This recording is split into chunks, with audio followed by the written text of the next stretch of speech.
할렐루야. 우리 지난 한 주간 여러분 이 명절 통해서 하나님께 얼마나 할렐루야 하셨습니까? 여러분 명절 통해서 그리고 또 우리의 삶 속에서 하나님께 얼마나 할렐루야라고 외치셨습니까? 여러분 할렐루야는 주를 찬양하라 라는 뜻이에요. 내가 정말 하나님 감사합니다. 하나님 정말 어떻게 나에게 이러한 은혜를 주셨을까요? 하나님 어떻게 이런 복을 주셨을까요? 정말 하나님밖에는 하신 분이 없습니다. 여러분 이게 찬양이에요. 그리고 이게 할렐루야입니다. 여러분 얼마나 많은 할렐루야를 하고 사셨어요. 우리가 이 명절을 하거나 명절을 지나거나 뭐 어떤 일들이 있을 때 보면 너무나도 하나님께 할렐루야 하기보다는 우리 인간의 개인의 기쁨, 개인이 받은 복, 개인이 받은 즐거움 이러한 것들에 자꾸 집중이 돼요. 우리 가족이 행복한 것, 이러한 것들에 집중이 돼요. 그런데 그 모든 것들을 주시는 분이 누구신가라는 걸 봤을 때 우리가 거기서 하나님을 생각하면 할렐루야를 하고요. 하나님을 생각하지 않으면 그 안에서 여러분 그냥 잠시 느끼는 기쁨으로 끝나는 겁니다. 오늘 우리가 찬양을 했는데요. 받은 복을 세어보아라 라고 말씀을 해요. 저희들이 새해를 맞고 이제 한 달이 지났는데 여러분 새해 복 많이 받으세요. 인사 많이 들었잖아요. 근데 여러분 한번 한 달 동안 받은 복을 세어 보셨나요? 한 달 동안 복을 몇 개나 받으셨어요? 한 달 동안 여러분 얼마나 많은 복을 받으셨어요? 근데 여러분 이 하나님께 우리가 정말 내가 뭘 받았지? 생각을 해보면서 이제 뭔가 세어보려고 그러는데 또 세다 보면 몇 개 안 될 수도 있어요, 사실은. 근데 또 찾아보면 엄청나게 많습니다. 우리가 공짜로 받는 이 공기며 우리가 공짜로 받는 이 수많은 햇빛과 모든 이런 별빛들, 여러분 이러한 것들이 없으면 어떻게 되겠어요? 비가 오는 건 어떨까요? 눈이 오는 건 어떨까요, 여러분? 그리고 이 추위는 어떨까요? 추위가 없으면 또 여러분 문제가 생기는 거예요. 다 하나님이 주신 은혜입니다. 여러분 우리가 이 큰 것들을 바라보고 하나님의 영원한 것들을 바라보면 감사하지 못할 게 없는데 우리는 이 때로는 전능하신 하나님 입술로는 고백하고 할렐루야는 하는데 정말 어느 순간에 보면 전능하신 하나님은 전부 다 사라져 있고 전능하신 돈님이 우리 머릿속에 딱 들어가 있어요. 네? 전능하신 하나님은 싹 사라지고 전능하신 돈님만 딱 들어가서 이 돈을 자꾸 생각하니까 어떻게 돼요, 여러분? 머리가 돌겠는 거죠. 네? 돈 하다가 머리 돌아요, 진짜 여러분. 그런데 이 돈을 주시는 분, 나에게 이것을 벌 수 있는 능력을 주시는 분, 그분을 보는 거죠. 그리고 그분이 나를 위해서 이 땅에 오셨다고 하는 것. 그리고 지금도 나를 사랑하시고 나를 위해 피 흘려 죽기까지 사랑하시는 그 하나님을 생각해 볼 때 여러분 엄청난 복을 받은 겁니다. 그게 은혜라는 거예요, 은혜. 받을 자격이 없는데 엄청난 사랑을 받는 게 은혜예요. 여러분, 한번 여러분들 부모님에게 얼마나 많은 것을 하셔서 부모님의 은혜를 받으셨어요? 여러분, 부모님에게 나는 부모님에게 이렇게 은혜 받을 만한 그런 행동을 많이 했다. 자신하실 분 계세요? 나는 정말 효자다. 나는 효녀다. 자신 있게 말씀하실 분 계세요? 그러지 않음에도 불구하고 부모님들은 우리를 무한정으로 사랑해 주시잖아요. 그러니까 여러분 표현이 잘 안 될 뿐이지 사실 부모님의 사랑은 우리가 사실 어떻게 보면 감당할 수 없을 정도의 엄청난 사랑입니다. 여러분 이러한 사랑들을 우리는 하나님께로부터 그거보다 더 큰 사랑을 받고 있어요. 그런데 하나님을 바라보는 것이 아니라 자꾸 세상의 돈을 바라보고 세상의 성공과 명예와 내가 갈 길만 계속 바라보고 간단 말이에요. 그러면 여러분 어떻게 되겠습니까, 인생이? 여러분 무엇 때문에 왜 사세요, 여러분? 무엇 때문에 살고 왜 사는가에 대한 질문이 우리에게는 끊임없이 있어야 돼요. 내가 일을 해도 내가 지금 뭐 때문에 일을 하는지, 공부를 해도 내가 지금 뭐 때문에 공부를 하고, 왜 공부를 하고, 왜 일을 하는지 정확한 목표와 정확한 계획이 있어야 돼요. 근데 하나님은 저와 여러분에게 정확한 목표와 계획을 갖고 계신데 우리는 하나님께 대한 정확한 목표와 계획을 망각하고 산다는 거예요. 그리고 심지어는 그것을 모르고도 살 때가 많이 있습니다. 우리 히브리서 11장 말씀에 가보니까요. 하나님께서 우리에게 바라는 것이 무엇인가 다음과 같이 기록하고 있습니다. 이제 믿음은 바라는 것들의 실체요 보이지 않는 것들의 증거니 그러나 믿음이 없이는 하나님을 기쁘게 하지 못하나니 그분께 나아가는 자는 반드시 그분께서 계시는 것과 또 그분께서 부지런히 자신을 찾는 자들에게 보상해 주시는 분이심을 믿어야 하느니라. 아멘. 자, 여러분, 믿음은 바라는 것들의 실체다라고 말씀을 해요. 그러니까 여러분, 보이지 않는 건데 보이는 것을, 하나님께서 약속하신 것을 믿는 순간 그것이 무엇이 되는 겁니까? 실체가 되는 거예요. 우리가 예수님을 믿고 구원을 받을 때 어떤 사람들이 와서 예수님 믿고 구원 받으세요. 그 말을 들을 때 구원이라는 게 당장 눈에 보입니까? 보이지 않죠. 그런데 그 말씀을 믿는 순간 뭐가 되는 거예요? 구원의 실체가 되는 겁니다. 그 말씀을 믿는 순간 나에게는 구원이라는 게 저 멀리 아무것도 몰랐던 그냥 그런 단어였는데 예수님을 믿고 그분을 나의 주 나의 하나님으로 받아들이는 그 순간 나에게는 나의 혼의 구원과 그리고 내가 부활할 것에 대한 것이 실체적으로 나에게 오는 증거가 되는 거예요. 그래서 믿음이 없이는 여러분 하나님을 기쁘게 하지 못한다라고 히브리서 기자가 말씀을 합니다. 그럼 여러분, 하나님이 여러분에게 원하는 가장 귀한 것이 뭐겠어요? 여러분들에게 원하는 것이 사실 하나님은 딱 한 가지입니다. 그게 뭐겠습니까, 여러분? 믿음이에요, 믿음. 근데 여러분, 뭘 믿느냐도 중요하겠죠. 그리고 도대체 내가 얼만큼 믿어야 되는가도 중요하겠죠. 근데 여러분, 하나님이 여러분에게 얼만큼 믿어라가 중요한 게 아니라 작은 거, 정말 예수님 말씀하신 것처럼 겨자씨 하나일 만한 이 작은 믿음도 기뻐하시는 게 하나님이에요. 그런데 우리는 이 작은 믿음이 없어서 전능하신 하나님을 증거하지 못한다는 겁니다. 오늘 여기 말씀해 보면요, 그분께서 부지런히 자신을 찾는 자들에게 보상해 주시는 분이시다라고 말씀을 해요. 여러분, 하나님은요, 믿고 그분을 찾는 자들에게 뭘 하고 싶으시다고요? 보상해 주고 싶은 거예요. 보상. 왜 그렇습니까? 하나님을 믿으면 손해보는 게 사실 많이 있어요. 이 세상에도요, 여러분, 기회비용이라는 게 있습니다. 기회비용. 들어보셨나요? 내가 무언가를 선택하면 그거에 따라서 이쪽에서는 내가 이걸 얻지만 이거는 얻을 수가 없는 거예요.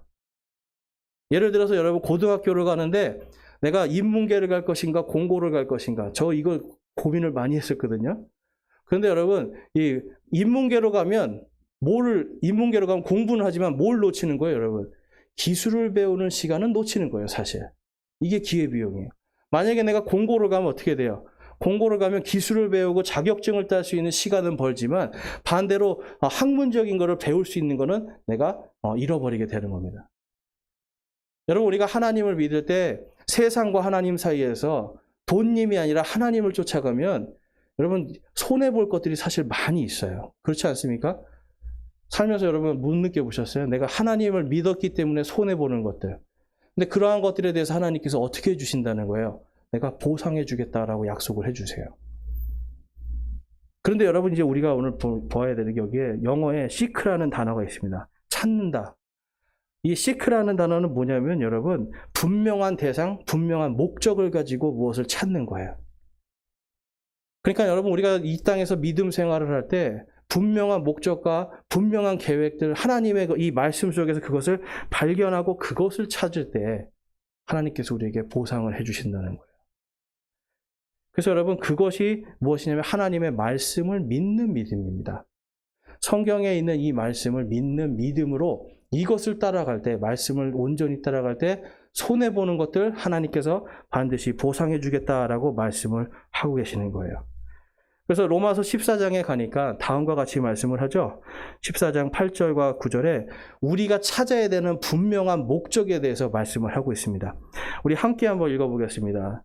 로마서 14장 8절에서 9절 보이시는 분들, 그리고 찾으신 분들은 같이 한번 읽어볼게요. 시작. 우리가 살아도 주를 위해 살고 죽어도 주를 위해 죽나니 그러므로 살든지 죽든지 우리가 주의 것이로다. 이 목적을 위해 그리스도께서 죽으시고 일어나사 다시 살아나셨으니 이것은 그분께서 죽은 자와 산 자의 주가 되려 하심이라. 아멘. 우리에게 분명한 목적을 찾아야 되는 거예요, 여러분. 왜 사세요, 여러분? 무엇을 위해서 사세요? 근데 지금 이 로마서에서 사도 바울은요, 우리가 살아도 주를 위해 살고 죽어도 주를 위해서 죽나니라고 말씀을 해요. 우리가 살아가야 되는 목적, 그것은 다른 것이 아니라 하나님의 영광입니다. 주님의 영광을 위해서, 주님께서 나를 위해서 죽으시고 나를 위해서 다시 사신 그 목적에 맞게 사는 것, 그 목적을 우리가 찾고 구할 때에 이 세상 사람들과 동화되지 않고 거룩한 삶을 살 수가 있는 거예요. 그래서 그 목적을 위해서 주님께서 그리스도께서 죽으시고 일어나사 다시 살아나셨으니 이것은 그분께서 죽은 자와 산 자의 주가 되기 위해서라고 말씀해요. 이 주가 무슨 뜻이에요, 여러분? 주. 내 주인과 왕이라는 뜻이에요, 여러분. 여러분 마음속에, 여러분의 삶 속에 누가 왕이 돼 있습니까, 지금? 여러분의 인생을 누가 지금 이끌어가고 있어요? 여러분이 주체가 되고 있어요? 아니면 하나님이세요? 아니면 예수님의 이런 말씀들이 여러분을 이끌어가고 있습니까? 여러분, 우리가 내 삶의 왕과 주인이 예수님이 되는 그 순간부터는 그분의 인도하심만 따라가면 돼요. 그런데 그러다 보면 어떻게 됩니까? 세상에서 손해볼 수도 있고 세상에서 뭔가 잃는 것도 생기게 됩니다. 그렇지만 여러분, 하나님께서 하나님을 찾는 자에겐 반드시 보상해 주신다라고 하는 이 말씀을 내가 딱 믿을 때 내 마음이 완전한 목적을 찾았잖아요. 그러면 내 마음에 완전한 평강이 오는 겁니다. 그래서 우리의 마음과 생각을 주께 고정할 때 완전한 평강을 주신다고 성경에서 말씀을 하고 있어요. 그런데 여러분, 우리가 지난주에도 이제 보니까 여러분, 하나님께서 또 우리에게 보상해 주시기를 원하는데 그 특별히 보상에 대한 부분에 대해서 이 마태복음에서는 하늘의 왕국에 대해서 말씀을 해요. 제가 말씀을 드렸죠. 이 하늘의 왕국이라는 건 하나님께서 이스라엘 백성들을 통해서 내가 살아있다는 걸 보여주시기 위한 왕국이에요. 이스라엘 백성들에게 그것을 보상해 주심을 통해서 이제는 그들뿐만 아니라 하나님, 예수님을 통해서 구원받은 모든 백성에게도 하나님께서 반드시 하나님의 왕국을 보상으로 주겠다라고 약속을 하고 있는 겁니다. 그런데 그러한 그 하나님의 왕국에, 그 하늘의 왕국에 누가 들어간다고 지난주에 우리가 보았습니까? 어린 아이들이 들어가죠. 그리고 이 하늘의 왕국은 그런 어린아이의 것이라고 예수님이 말씀해요. 어린아이의 것이라는 건 어린아이가 그것을 차지하고 상속받을 무언가 권리를 갖고 있다는 거예요. 자, 근데 여러분, 말도 잘 못하는 아이들, 하나님께 찬송가 부르기도 힘든 이런 아이들이 과연 그 아이들이 천국에 가서 얻을 보상이 얼마나 될까요, 여러분? 생각해 보셨어요? 지금 막 아이들이 예수님께서 말씀하신 대로 이 아이들이 이 하늘의 왕국이 이 아이들의 것이다. 그런데 이 아이들이 솔직히 여러분보다 착한 일하는 것도 별로 없을 것이고, 그렇죠? 한 거는 주는 대로 먹고 입혀주는 대로 입고, 그렇죠? 배 아프면 싸고 이게 일이잖아요. 그런데 이 아이들이 받을 보상이 뭐가 있을까요? 성경 말씀에 보니까 다음과 같이 기록이 돼 있어요.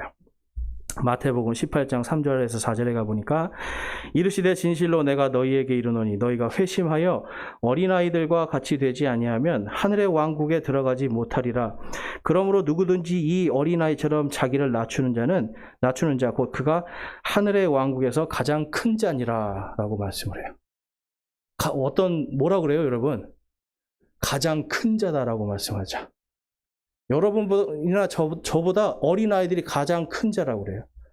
그래서 이 어린아이처럼 너희들이 잘 순수하게 하나님의 말씀대로 시키는 대로 하나님께서 주시는 대로 하나님만 의지하고 잘 살면 너희들이 하늘의 왕국에서 큰 자가 될 수 있다라고 말씀을 해요. 여러분, 이것은 뭘 말씀하는 걸까요? 하나님께서 이미 우리 각자에게 모든 이 하늘의 왕국의 것들을 주셨다라는 겁니다. 다른 성경에 보니까 또 이 침례자 요한보다 이 어린아이들이 하늘의 왕국에서, 하나님의 왕국에서 더 큰 자다라고 그래요. 침례자 요한은 어떤 사람입니까? 예수님에게 침례를 준 사람이에요. 당시에 예수님이 사역을 하기 전에 이 유대 땅에서 가장 인기 있고 가장 하나님의 말씀을 대언하는 하나님의 대언자였단 말이에요. 그런데 그 사람보다 어린아이가 더 큰 자다라고 말씀을 해요. 여러분, 우리의 생각을 좀 바꿔야 될 부분이 있어요. 뭡니까, 여러분? 우리가 자꾸 생각하는 건 뭔가 선행을 하고 착한 일을 하고 하나님을 위해서 뭔가 큰 일을 해야 하늘에 가서 우리가 죽은 다음에 엄청난 보상을 받을 거다라고 생각을 하는 거예요. 여러분, 그런 생각 해보셨어요? 이 땅에서 여러분 착한 일하고 주의 이런 일들을 잘 섬기고 교회를 섬기면 하늘의 보화가 쌓인다라는 말 들어보셨어요? 하늘의 보화가 쌓인다. 근데 여러분, 지금 오늘 말씀에도 제가 보겠지만 하늘의 보화가 쌓이는 것이 아니라 하나님이 우리가 지금 셀 수 없을 만큼 엄청나게 큰 보상을 이미 주신 겁니다. 이미. 저와 여러분에게는 지금 하늘에 하나님께서 주신 보상이 이미 있는 거예요. 그래서 종교는요, 그 보화를 얻기 위해서 착한 일도 하고 예배도 드리고 뭔가 자기가 모든 것을 쌓아가서 하늘의 보화를 쌓으려고 하는 게 종교고요. 그 다음에 기독교는 뭐냐면 하나님께서 주신 이 엄청난 보화를 주신 거를 내가 감사하면서 그것을 잘 지키고 관리하는 청지기로서의 삶이 바로 기독교예요. 그러니까 구원해 주심에 감사하고 이미 예비하신 것에 감사하면서 사는 겁니다. 이미 주신 것에 대해서 내가 감사하는 거예요. 예비한 것에 대해서 감사하는 게 바로 기독교입니다. 그런데 우리는요, 자꾸만 이 종교적인 생각 때문에 무언가 내가 해서 쌓아 올라가려고만 하는 거예요. 그럼 사실 여러분 그게 뭔지 아세요? 그것도 하나의 탐욕이에요. 하늘에서라도 내가 여기서는 못 사니까 하늘에서 좀 뭐 부자가 돼보자 이런 생각이 들어가는 거예요, 여러분. 그래서 여러분 우리가 하나님께서 이미 받은 보화를 세어보아라. 이미 여러분 하나님께서 우리에게 주실 것을 다 주시고 우리가 그것을 어떻게 잘 관리하느냐. 그런데 우리가 죄를 짓고 자꾸 하나님에게서 멀어지고 악한 것들만 계속하면 어떻게 되겠습니까, 여러분? 나중에 우리가 여러분 받은 보화를 잃어버리게 되는 거예요. 받은 보상을 상실하게 되는 거예요. 그러니까 이만큼 주신 것을 우리가 죄를 지을 때마다 이렇게 깎아 나가고 있는 거예요. 이해가 되세요? 그래서 어린아이들은 이만큼 지금 받은 거예요, 하나님께. 그런데 이 아이들이 여러분 죄를 짓지 않으니까 어때요? 이대로 가니까 하늘에서 큰 자가 되는 건데, 여러분 침례자 요한은 그가 이 땅에 살면서 얼마나 많은 죄를 저질렀겠습니까? 그러니까 어린아이들보다 작은 자가 될 수밖에 없는 거예요. 여러분 이 어린아이에 대한 부분에 대해서 우리가 좀 한번 살펴보겠는데, 이 유대인들은 이 신앙교육을 할 때 여러분 다음과 같이 합니다. 3세가 되면요 히브리어 알파벳을 배워요. 3살 때부터. 그러니까 우리나라 나이로는 한 4살, 5살 될 때입니다. 그러니까 이때부터는 아이들이 히브리어 알파벳을 배우고요. 4살 때부터 아버지가 성경을 읽어줍니다. 여러분 이 기독교 신앙에서도 우리가 마찬가지로 성경에서 보면 집에 가서 아버지에게 그러니까 남편에게 성경을 배우라고 말씀을 하죠. 그래서 여러분 우리 형제님들이 굉장히 중요한 거예요. 형제님들에게 하나님의 말씀을 가르칠 수 있는 권한을 하나님께서 주셨어요. 그래서 아이들이 태어나면 어릴 때 4세부터 성경을 읽어주고요. 그 다음에 5세부터는 이 5세부터 10세까지는 아버지가 구약의 창세기부터 이 신명기까지 이 모세오경을 가르쳐 줍니다. 그러니까 여러분 지금 여러분들도 공부 안 해본 그 모세오경을 몇 살부터 배우는 거예요? 5살 때부터 10살 때까지 아빠에게 5년 동안 여러분 모세오경을 배우는 거예요. 이 아이들이. 여러분들도 이해하기 힘들 것 같지만 이 아이들이 여러분 그 시대, 이제 막 인격이 형성되고 뭔가 사람의 어떤 자아가 형성되는 그때 하나님께서 이 아이들에게 하나님의 말씀, 특별히 이 모세오경을 넣어주는 거예요. 그래서 전능하신 하나님이 누구신지를 완전히 머릿속에 박혀버리게 만들어버리는 거예요. 그 다음에 10세부터 12세까지는 이제 아버지가 미시나라고 해서 랍비들의 가르침에 대해서 가르쳐 줍니다. 이거는 그러니까 참고서 같은 거예요. 이걸 가르쳐 주고 13세부터는 이제 성인식을 하고요. 그때부터 어른들하고 성경 공부를 하기 시작합니다. 제가 이 13세에 성인식한 아이를 한번 제가 아는 애랑 만난 적이 있는데 이 아이가요, 여러분 불과 딱 그 성인식 전과 후가 완전히 달라지더라고요. 성인식 하기 전에는 분명히 어린아이 같이 그런 약간 어리광도 부리고 그랬는데 딱 성인식 끝나고 그때부터 회당에 가서 어른들하고 성경 공부를 하고 어른들하고 똑같이 성경을 읽는 거예요.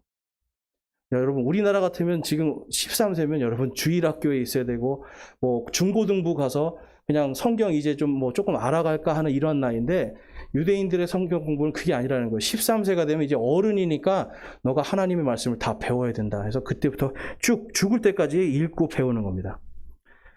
그러니까 여러분 이 13세까지 이전에는 성경에서는 아이라고 부르는 거예요. 13세 전까지는 아이라고 부르고 그 다음에 5세 미만부터 0세까지 여기를 어린아이라고 부르는 거예요.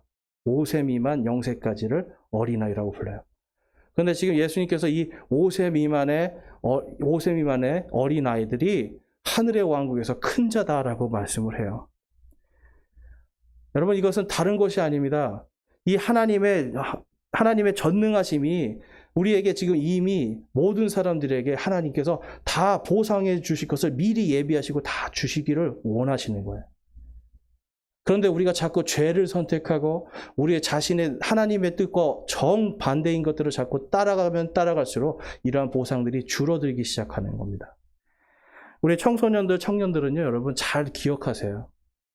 여러분들이 지금 공부하고 여러분들이 앞으로 일하는 모든 선택들 가운데 정말 내가 거기서 하나님께 영광을 돌릴 것들을 선택하는 것인지, 아니면 내가 가고 싶은 거, 아니면 세상에서 출세하고 세상에서 뭔가 남들 보기에 괜찮은 학교, 괜찮은 직업을 갖고 싶은 건지.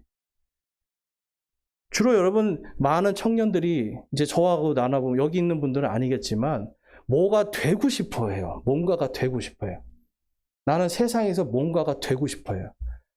근데 여러분, 성경은 내가 누군가 어떤 뭔가가 되라는 게 아니라 철저하게 하나님의 말씀을 따르는 자가 되라는 겁니다. 하나님께서 나에게 주신 그 목적을, 나를 불러주신 그 부르심의 목적에 합당하게 온전하게 살으라고 하나님이 말씀을 해요.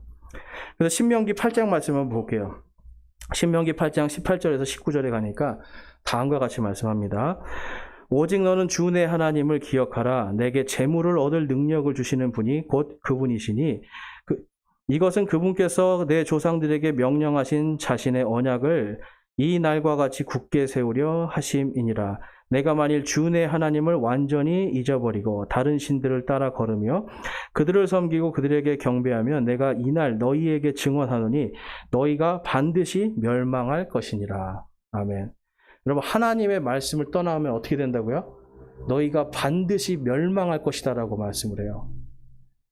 하나님을 믿는 백성들에게 주신 말씀입니다. 그런데 여러분, 뭘 기억하라는 거예요? 너희가 재물을 얻을 그 능력이 어디서 왔는가? 누가 주셨는가? 바로 하나님께서 주셨다라는 것을 기억하라는 거예요. 많은 사람들이 많은 재물을 얻으면 이 재물이 내 능력으로 됐다고 생각을 해요. 내 능력으로. 근데 여러분, 성경은 지금 그 능력이 어디서 왔다고 말씀하고 있어요? 하나님께로부터 왔다. 그래서 내가 지금 오늘 돈을 많이 벌어도 이것이 하나님께로부터 왔으니 이 모든 게 누구 겁니까, 여러분? 하나님 거예요. 근데 이거를 내 거라고 생각하고 내가 이것을 내가 더 많이 벌어보겠노라 하는 순간부터 뭐가 되는 겁니까, 여러분? 내가 주체가 되기 시작하는 거예요. 그래서 우리 청년들도 마찬가지고 우리 장년들도 마찬가지고요. 여러분, 우리가 이 재물에 대한 부분에 있어서 내가 지금 뭔가 내 능력으로 한 것이 아니라 하다못해 운전 하나를 해도 내 능력이 아니라 이게 하나님이 주셨으니까 하는 거다라는 것을 여러분 기억하시기 바랍니다. 여러분, 우리가 그것을 기억할 때 멸망의 길을 안 갈 줄로 믿습니다. 그런데 신명기에 왜 이 말씀을 주셨을까요? 사람들은 결코 그렇게 생각하지 않기 때문에 그래요. 제가요, 예전에 제가 한 30살 그때쯤에 일을 하는데요, 정말 제가 능력이 막 계속, 그러니까 제 능력이 뭔가가 막 이렇게 뿜어져 나오니까 한 달에 한 500만 원 정도 벌더라고요, 제가. 그러니까 500만 원을 딱 벌면서 그전에는 좀 겸손했어요. 한 300만 원 벌 때는 겸손했어요. 하나님 좀 저를 좀 인도해 주십시오. 그래서 저도 좀 돈 더 많이 벌게 좀 해 주십시오. 하나님께서 저를 인도하셔야 벌 수 있습니다. 이 생각을 했었어요. 근데 한 500만 원 이상을 딱 버는 순간 어떻게 되는지 아세요? 아, 내가 뭔가 좀 더 하면, 내가 사업을 하면 한 1,000만 원, 2,000만 원 금방 벌겠구나. 내 능력은 그 정도까지는 됐는데 내가 지금 능력만큼 못 받고 있다는 생각이 딱 들어가는 거예요, 여러분. 얼마나 교만합니까? 하나님께서 여러분 나에게 주셨다라는 것을 기억하고 따라갔으면 지금 그 상태에서 만족하면서 하나님 감사합니다 하고 주신 것을 잘 관리했을 텐데, 내가 더 큰 거, 더 많이 벌어보겠다고, 여러분 제가 더 많이 벌어보겠다고 강남의 이 사무실들을 여러분 제가 얼마나 뺑뺑 돌면서 찾았는지 아세요? 그 많은 시간들 다 헛된 거잖아요, 지금 생각해 보니까.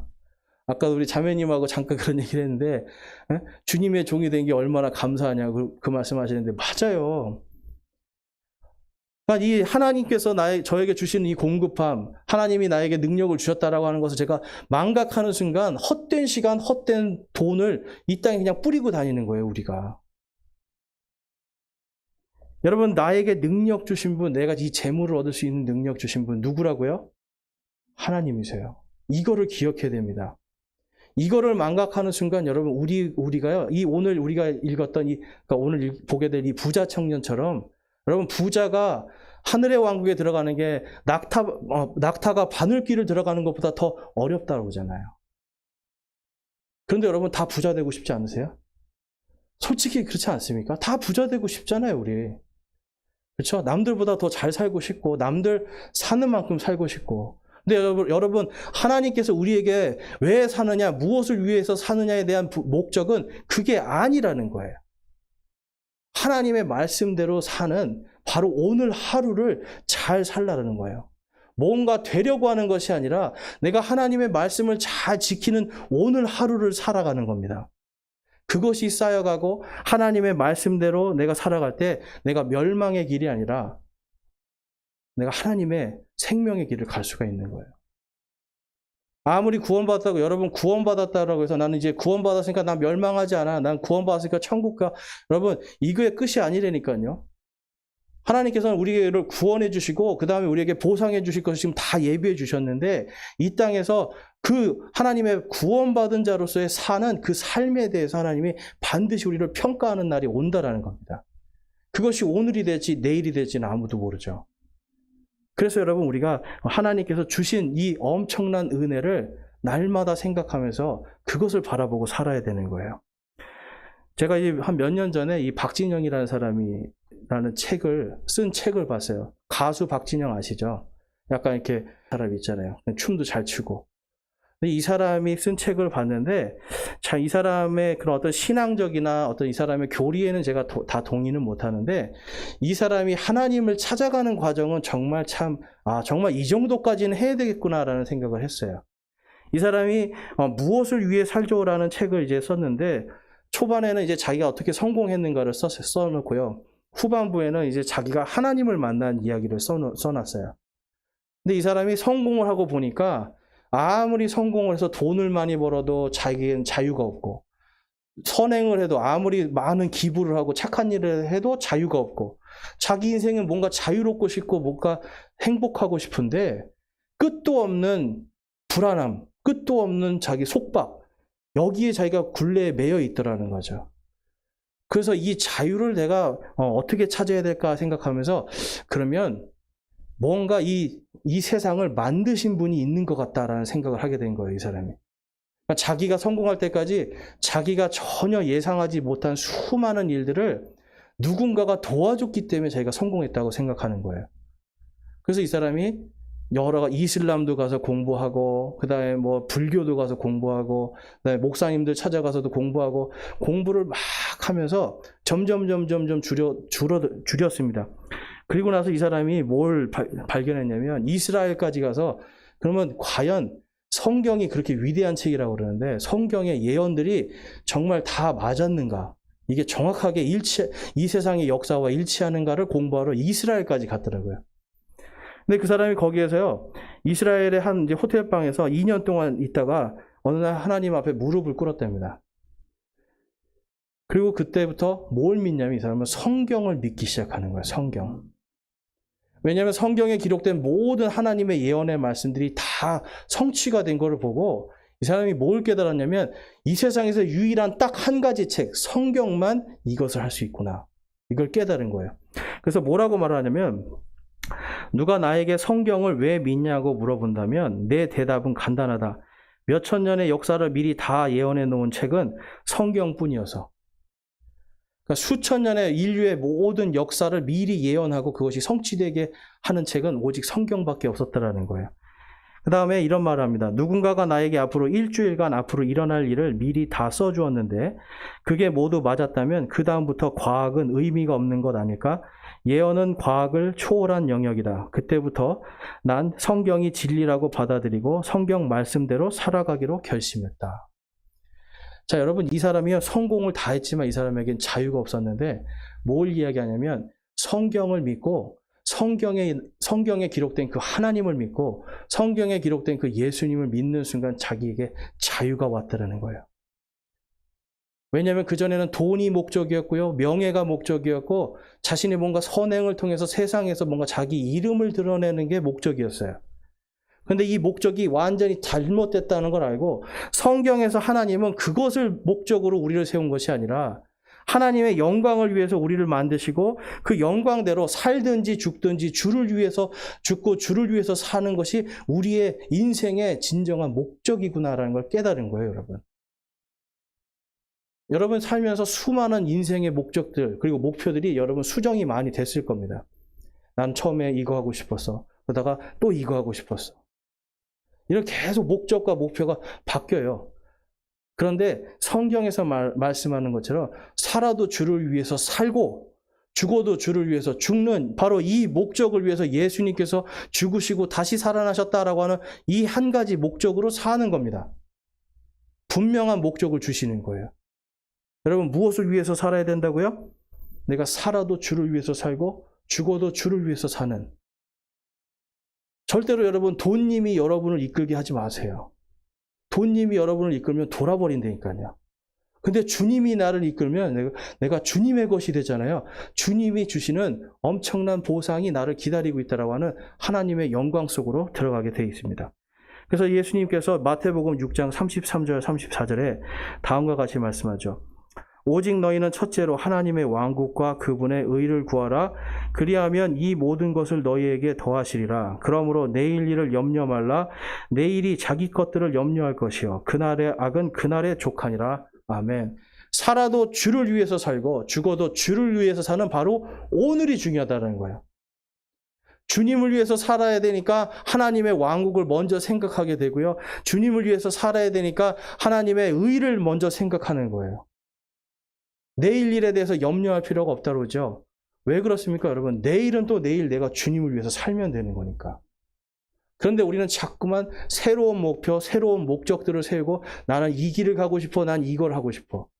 근데 여러분 나는 이거 하고 싶어, 저거 하고 싶어 하는 이 목적이요. 여러분 얼마나 불안정한 건지 아세요? 대학을 가고 싶다는 목적만 가지면 여러분 대학 들어가면 그 다음에는 뭐예요? 대기업에 들어가고 싶다고 하는 목적을 가지면 여러분 그 대기업에 들어가면 그 다음 목적은 뭐예요? 사람이 여러분 허무해지기 시작하는 거예요, 인생이. 분명한 목적과 분명한 기준이 없으면 사람의 인생은 계속해서 허무함 속에 살 수밖에 없습니다. 그래서 오늘 말씀에서요, 오늘도 16장부터 볼 건데요. 이 19장 16절에 다음과 같이 이 분명한 목적이 없었던 한 사람이 등장을 합니다.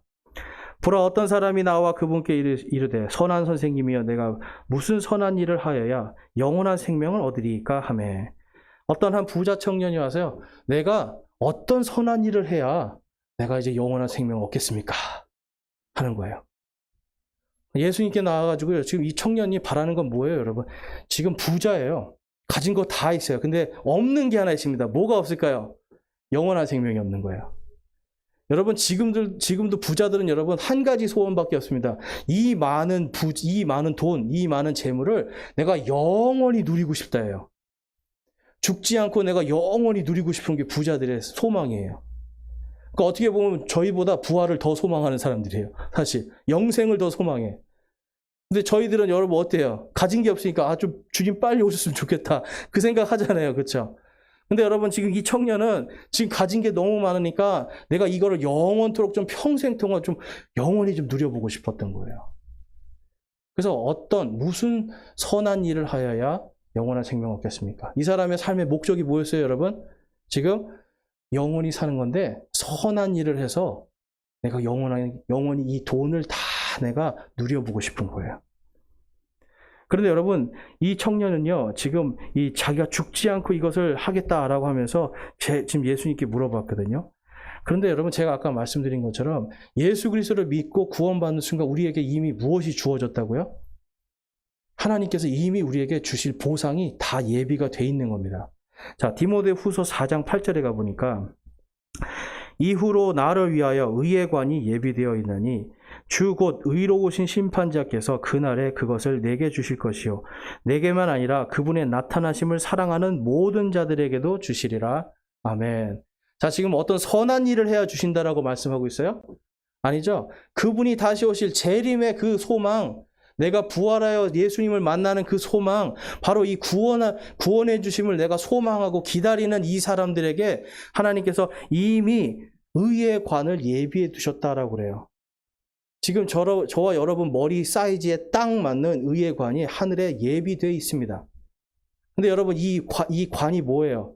우리가 이제 찬양할 때 한국식의 찬양 때문에 자꾸 면류관 받으리 하잖아요. 근데 이 면류관은 면으로 된, 천으로 된 왕관이에요. 천으로 된. 조선시대 왕들이 쓰던 거. 근데 이 관은 여러분 금으로 된 왕관이란 말이에요. 그럼 여러분 이 왕관을 왜 줄까요? 생각해 보셨어요? 내가 면류관 받으리 하면서 찬양을 하는데 도대체 그 왕관을 왜 줄까요, 여러분? 왜 주는 것 같아요? 왕관은 누가 씁니까, 여러분? 왕이 쓰죠. 그 왕이 하는 일이 뭡니까, 여러분? 다스리는 일이죠. 그래서 요한계시록에 가니까 너희를 왕과 제사장으로 부르신 그 예수님에 대해서 말씀을 해요. 이미 여러분, 저와 여러분에게 뭘 주셨다는 겁니까? 하늘의 보상이 이미 예비되어 있고 이미 왕관이 예비되어 있다는 소리예요. 그러니까 여러분, 저희가 이미 받았는데 뭘 더 달라고 할 필요가 없죠. 이미 구원받은 것, 이것이 얼마나 큰 은혜인지 우리가 그것을 세워보는 것을 우리가 감사할 수 있는데, 자꾸만 우리는 더 빨리 부자, 더 많은 것을 하나님께 달라고 그럽니다. 지금 이 부자 청년은 거기에서 더 나가는 거죠. 이제는 영원한 생명까지.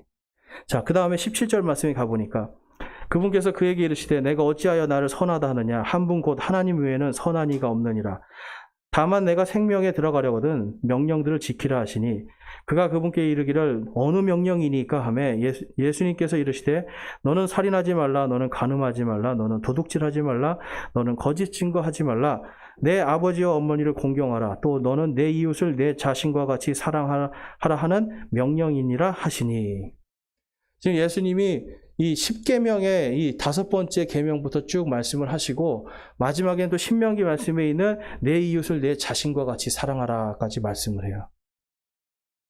그랬더니 제가 이 청년이 뭐라고 하냐면 20절 말씀에 보니까 그 청년이 그분께 이르기를 이 모든 것은 내가 어려서부터 지켰거니와 아직도 내게 부족한 것이 무엇이니까 하거늘 예수님께서 그에게 이르시되 내가 완전하게 되려거든 가서 내 소유를 팔아 가난한 사람들에게 주라. 그리하면 하늘에서 내게 보화가 있으리라. 그리고 와서 나를 따르라 하시매 그 청년이 많은 소유를 가졌으므로 그 말씀을 듣고 근심하며 가니라. 여러분, 이 청년이 맨 처음에 와서 요구한 건 뭐였어요? 어떤 선한 일을 하면 영원히 살 수 있습니까? 그랬어요. 그랬더니 예수님이 네가 명령들을 다 지켜라. 그런데 다 지켰습니다 했어요. 그런데 예수님께서 거기서 네가 부족한 게 있는데 내 소유를 다 팔아서 가난한 사람들에게 나눠주고 그다음에 나를 따르면 영원한 생명을 얻을 수 있다 말씀하는 거예요. 여러분, 이거 단순히 여러분 그냥 팔아서 다른 사람 도와주라는 게 아니고 네가 나를 믿고 따라오라는 거예요. 내가 지금 한 이 말을 믿고 네가 따라오면 네가 영원한 생명을 얻을 수 있다.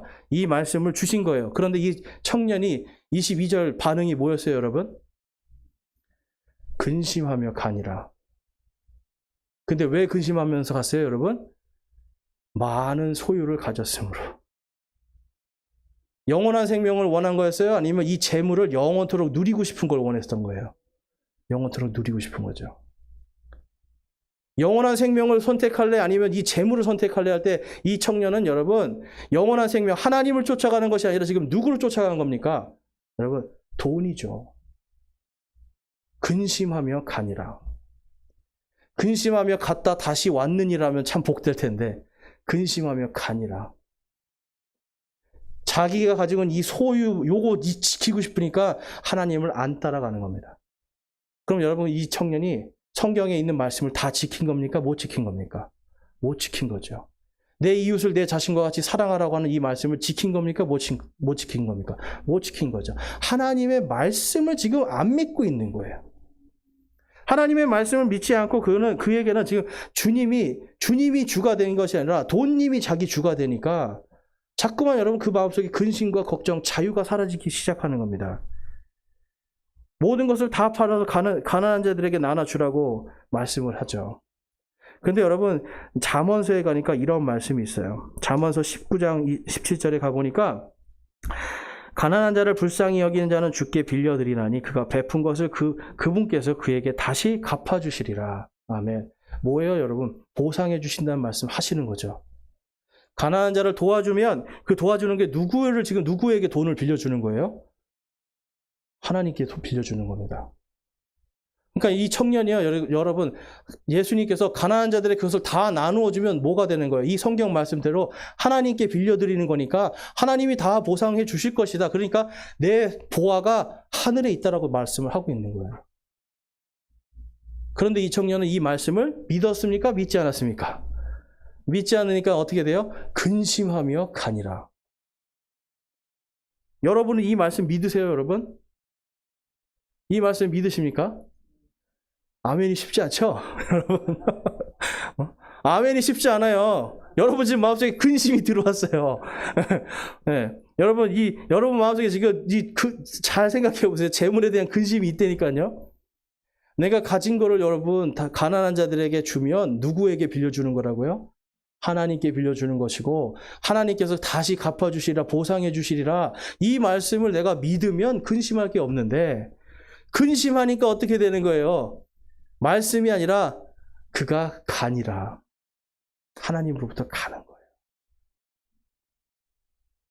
여러분 아무리 말을 해도 아무리 하나님의 말씀을 100번, 1000번 읽어도 이 잠언 19장 17절에 있는 이 말씀 하나 여기에서 내가 근심이 있다라면 여러분 나는 이 청년처럼 근심하며 가는 예수님을 떠나가는 자로 살 수밖에 없는 거예요. 여러분 이러한 삶 살고 싶습니까? 그러니까 예수님이 뭐라고 그러는 거예요? 부자가 하늘의 왕국에 들어가는 것이 낙타가 바늘길을 지나가는 것보다 더 어렵다고 말씀하는 거예요. 왜 그렇습니까, 여러분? 마음속에 주기 싫거든요. 내가 이거 다 누리고 다 쥐고 살고 싶거든요. 인생의 목적이 지금 이 사람은 뭘 위해서 사는 거예요, 여러분? 목적이 돈이잖아요. 그런데 만약에 이 청년이 여러분 내가 살아도 주를 위해서 살고 죽어도 주를 위해서 살겠습니다 라고 그 인생의 목적이 그것이 되었다면 예수님께서 네 소유를 다 팔아서 가난한 자들을 나눠주고 나를 따르라 하는 이 말씀을 통해서 그는 영원한 생명을 얻고 그 다음에 자유를 얻고 그는 하나님의 보상을 받을 수 있는 자가 되는 겁니다. 그런데 그의 선택은 여러분 하나님이었습니까? 돈이었습니까? 돈이었죠.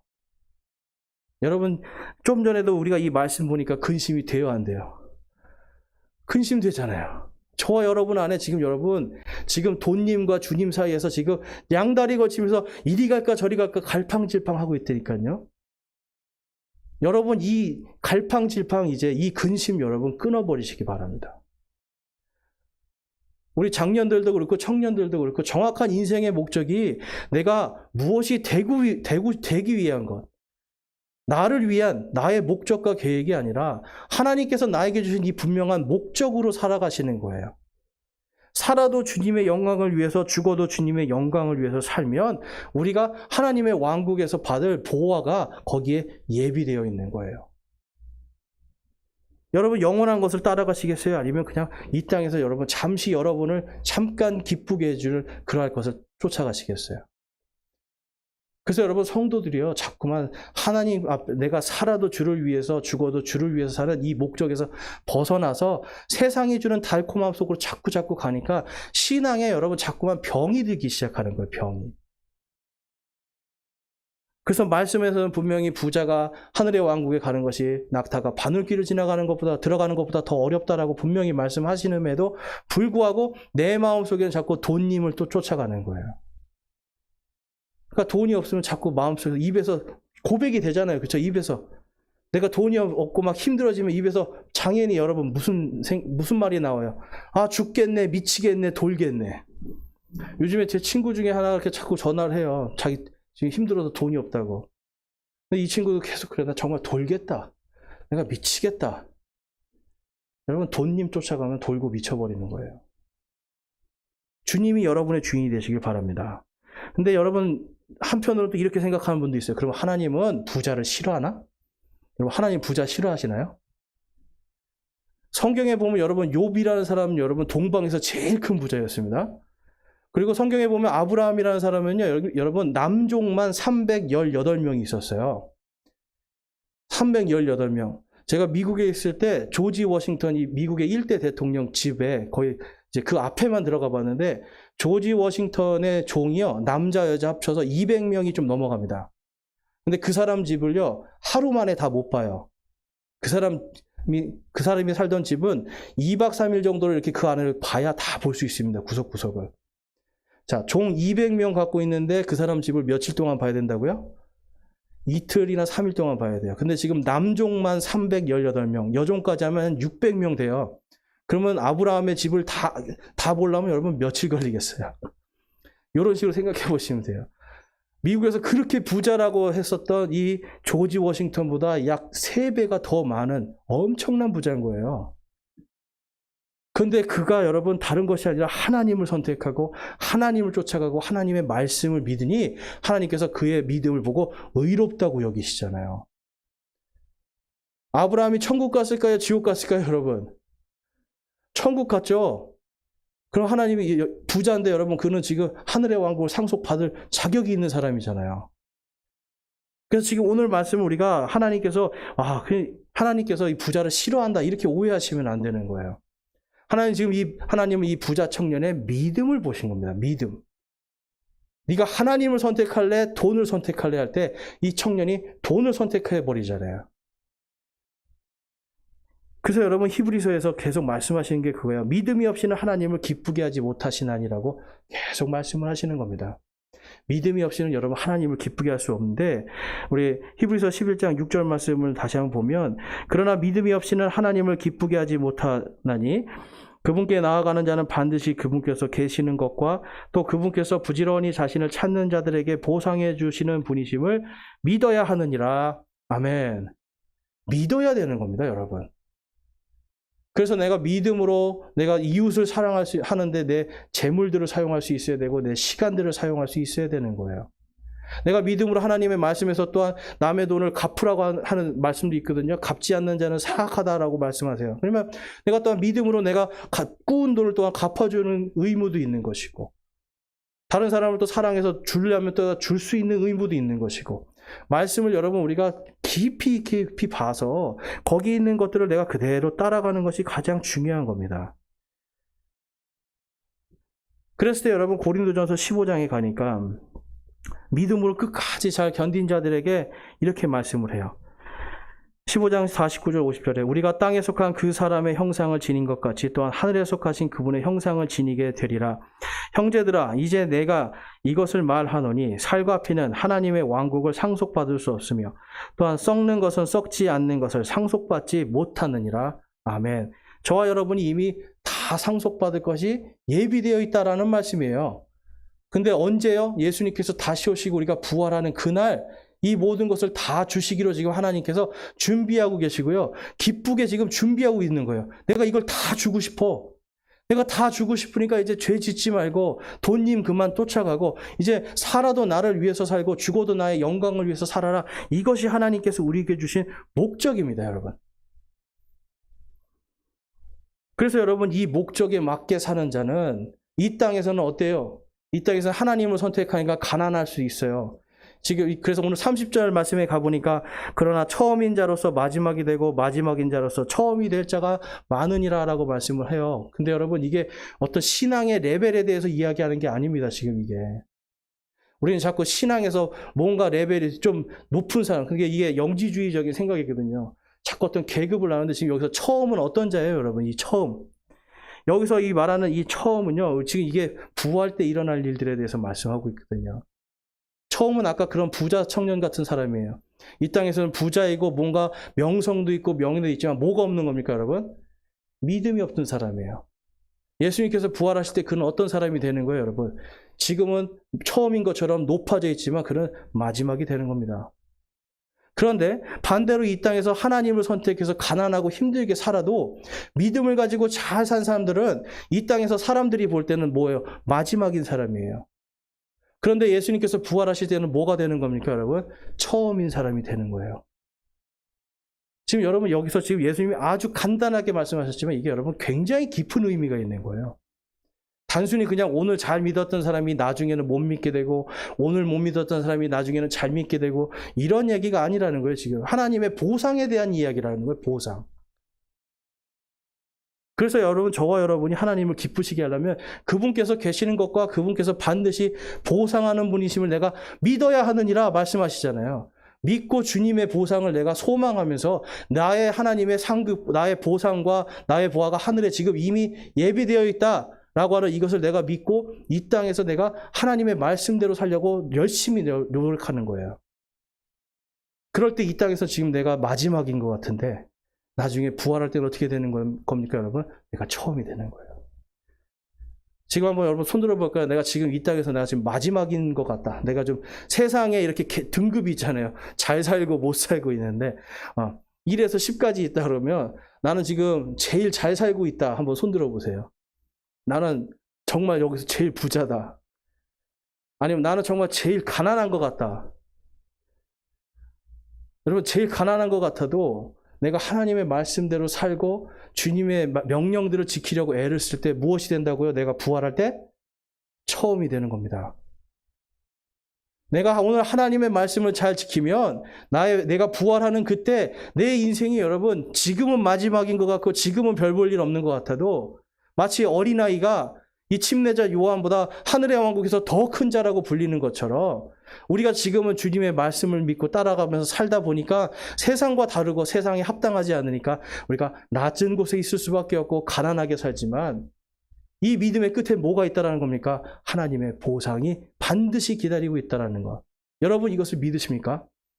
믿는다라면 하나님의 말씀을 따라가십시오. 하나님의 영광을 위해서 사십시오. 오늘 하루 하나님의 영광을 위해서 살든지 죽든지 오늘 하루 하나님의 영광을 위해서 사십시오. 무엇이 되려고 하지 마시고 남보다 더 많이 가져가려고 애쓰지 마시고 내가 오늘 하나님의 말씀대로 살면 주의 복이 나를 따라잡는 일이 생깁니다. 그렇지만 내가 돈을 쫓아가고 돈님을 사랑하면 내 머리가 돌고 내가 그 돈의 노예가 되어서 코가 껴서 딸려가는 거예요. 여러분 어떤 인생 살고 싶으세요?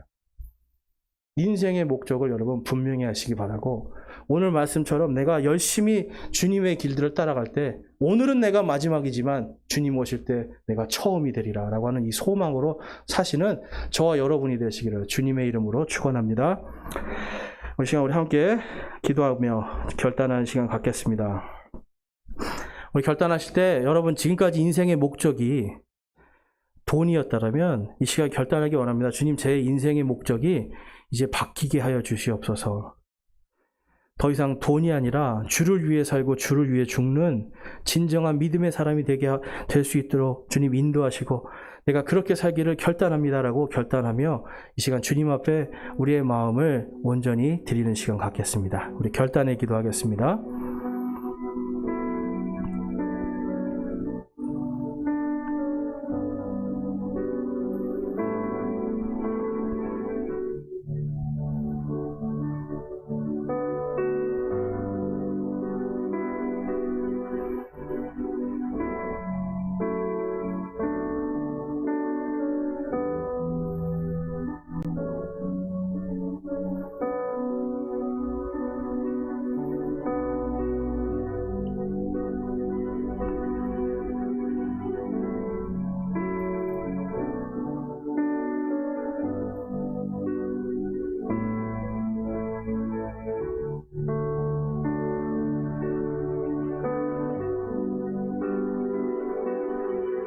오늘 말씀을 통해서 여러분 혹시 결단하신 분 계십니까? 내가 지금까지는 돈이 나의 주인이었는데 그리고 내가 무엇이 되기 위해서 살았는데 내가 이제부터는 바로 오늘 하루 하나님의 영광을 위해서 살든지 죽든지 하나님의 영광을 위해서 살기를 내가 소망하고 결단합니다 하시는 분 있으면 손을 들어서 하나님께 우리의 마음을 드리겠습니다. 내가 이제는 정말 돈 때문에 돌아버리고 미쳐버리는 그런 삶이 아니라 주님 때문에 내가 하나님의 영광을 위해서 사는 하나님의 영광을 위해서 죽는 그런 분명한 인생의 목적을 가지고 살겠습니다 하시는 분들은 손을 들어 하나님께 마음을 드리겠습니다. 감사합니다. 손 내려주시고요. 여러분의 인생의 주인이 하나님이 되시길 소망합니다. 오늘 이후로 저와 여러분의 진정한 인생의 주인이 우리 주 예수 그리스도가 되시기를 주님의 이름으로 축원합니다.